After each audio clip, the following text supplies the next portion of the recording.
On s'est occupé des critères de divisibilité de 2 et de 4 et on avait dit qu'il manquait 3. Et bien on s'en occupe maintenant.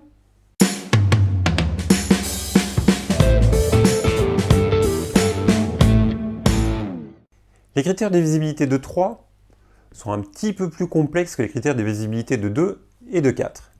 Mais je les trouve assez amusants et assez sympathiques à faire.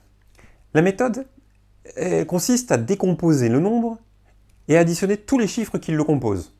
Donc on va faire la somme du chiffre des unités, des dizaines, des centaines, des millièmes, des 10 millièmes, des 100 millièmes, des millionièmes, des 10 millionièmes, des 100 millionièmes. On les additionne tous. Et si le résultat que l'on trouve est un multiple de 3, c'est que le nombre initial est un multiple de 3. Mais vous me direz, si on ne sait toujours pas que c'est un multiple de 3, on fait comment? Eh bien on peut procéder ainsi, comme ça, jusqu'à ce qu'il reste plus qu'un seul chiffre. Et s'il reste un seul chiffre, et que ce chiffre-là est 3, 6 ou 9, c'est donc que le nombre initial est bien un multiple de 3. Ça c'est pour l'aspect purement théorique. Et en pratique, ça donne quoi? On va voir ça maintenant. 132. Est-ce que c'est un multiple de 3? Pour cela, je vérifie, j'additionne 1 plus 3 plus 2, donc les centaines plus les dizaines plus les unités, et ça donne 6. 6 est bien un multiple de 3, puisqu'il ne me reste plus qu'un seul chiffre, et que ce chiffre-là, c'est 3, 6 ou 9. Donc 132 est bien un multiple de 3, il n'y a pas de souci. On fait un autre exemple? 6362 est-il un multiple de 3? Eh bien on va additionner 6 avec 3, avec 6 et avec 2. Et ça nous donne 17. Est-ce que 17 est un multiple de 3?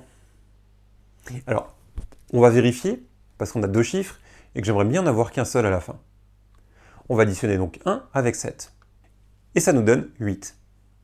Et 8 n'est pas 3, 6 ou 9. Donc, 6362 n'est pas un multiple de 3. On va refaire un petit exemple, un petit dernier pour la route.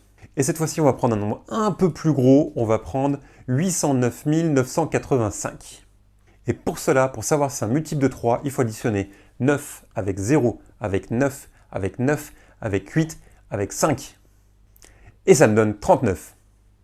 39 est-il un multiple de 3? J'en sais rien. Allons-y, on va additionner 3 avec 9. 3 plus 9, ça nous donne 12. 12. Est-il un multiple de 3? Eh bien, on va additionner 1 avec 2. Et ça donne 3.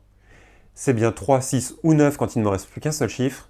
Donc oui, 809 985 est bien un multiple de 3. Et c'est pas plus compliqué que ça. C'est juste un peu plus long que pour 2. C'est tout.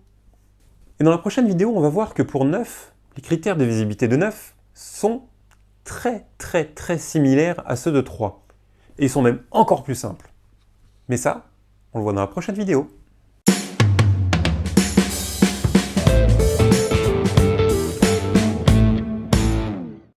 Donc, on additionne. Donc on va additionner les unités avec les dizaines avec les centaines avec les millièmes.